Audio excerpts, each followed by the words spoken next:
De falar de economia agora com a Rita Mundim. Rita, muito boa noite. O mercado ficou eufórico um dia depois do Copom e com o acordo tarifário no radar. A bolsa subiu, o dólar caiu. Dia bom para o mercado, Rita? Ei, Leandro, dia de euforia, festa na floresta. Foi uma conjunção de fatores. O cenário externo ajudou e por aqui nós tivemos a consequência da decisão do Copom. Vamos por partes. Primeiro, a bolsa subiu, começou subindo muito puxada pelas instituições financeiras. O Bradesco divulgou um balanço e esse balanço foi excepcional. O lucro do banco subiu quase 40% em relação ao primeiro trimestre do ano passado. E em relação ao quarto trimestre do ano passado, a alta foi de 8,6%. E esse crescimento do lucro vem da melhora das margens. E um banco faz o quê? Compra e vende dinheiro. Então, essa alta taxa de juros está tendo um efeito positivo no balanço das instituições financeiras. Não é o mesmo efeito na economia real, mas é aí que eu vou explicar que loucura e como é que o mercado funciona.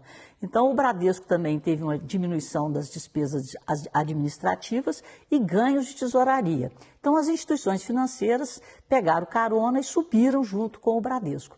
Mas, ao mesmo tempo, essa alta na taxa de juros, ela atrai o capital especulativo, porque os juros do Brasil estão na lua. Então, vem dinheiro do mundo para investir em títulos do Tesouro, para, entre aspas, aproveitar das nossas taxas de juros que estão no nível muito alto em relação ao resto do mundo. Isso faz com que entrem dólares no Brasil. Aí o dólar despencou, veio para 5,66. Então o dólar caiu por um fluxo positivo. E nós tivemos também aí que é a mágica do mercado, né? A taxa está tão alta que ela está chegando no fim do ciclo de aperto.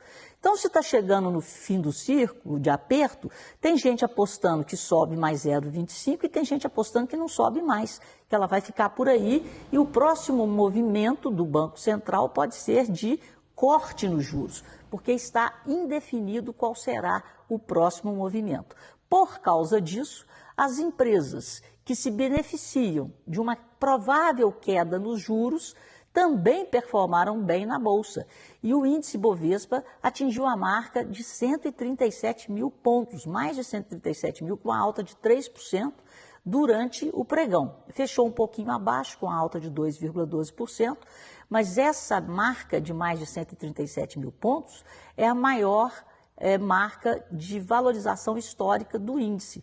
Então, foi um recorde histórico provocado por essa valorização, tanto das empresas do setor financeiro, quanto das varejistas. Por exemplo, Magazine Luiza subiu mais de 5%, CVC subiu 11%, aquelas empresas que dependem de um dinheiro mais barato para venderem mais. Então, isso é a expectativa, o mercado ele antecipa. Agora, Rita, as exportações do Brasil aos Estados Unidos cresceram 20% em abril, primeiro mês com as tarifas de Donald Trump. O que explica isso? Esse crescimento é uma surpresa? Não, a gente até havia falando nisso, que principalmente o agronegócio poderia se beneficiar dessa rodada de tarifas do Trump. Então, houve um crescimento de 20% em relação a abril do ano passado, e quando a gente olha, na pauta de exportações, as exportações para os Estados Unidos, comparando abril de 24 com abril de 25, saltaram de 9,6% para 11,7%. E aonde que foi o grande ganho? Só para vocês terem uma ideia, a exportação de carne bovina subiu 208% nessa mesma comparação. A exportação de suco de frutas subiu 87%. E depois, aeronaves com uma alta de 42%. É aquilo que eu disse aqui, a gente tem que ficar de olho nessa janela de oportunidades com essa política tarifária de Trump, porque o Brasil é um grande produtor de commodities agrícolas, então nós podemos ter grandes oportunidades, janelas de oportunidades para ganhar mercado. Agora falando em relação ao Banco Central lá dos Estados Unidos, Rita, após o Banco Central manter a taxa de juros lá nos Estados Unidos, né? Veio a crítica de Donald Trump novamente ao presidente da entidade, né?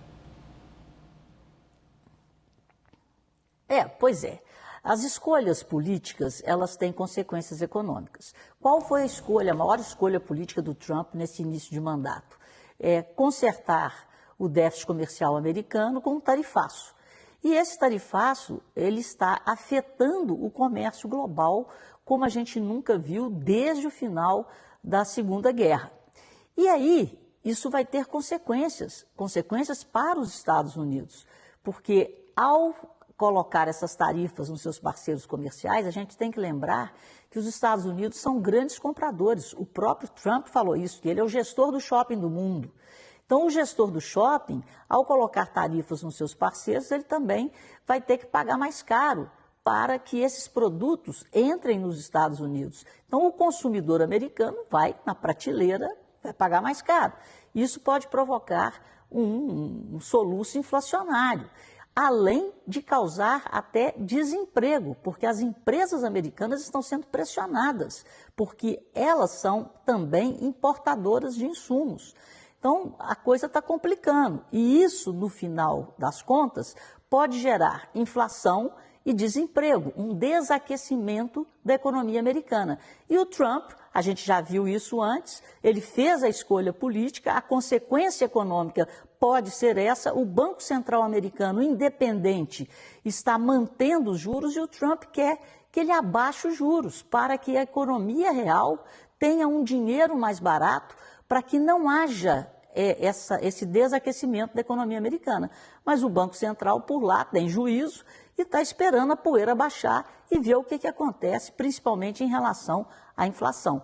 Então, é isso. A culpa não é do Trump, a culpa é do Fed. E aí ele chama o presidente do Banco Central de tolo e fala que ele está devagar demais em baixar os juros. Vamos ver quem tem razão. Mas o próprio Powell falou hoje que a economia americana pode piorar em função do tarifaço.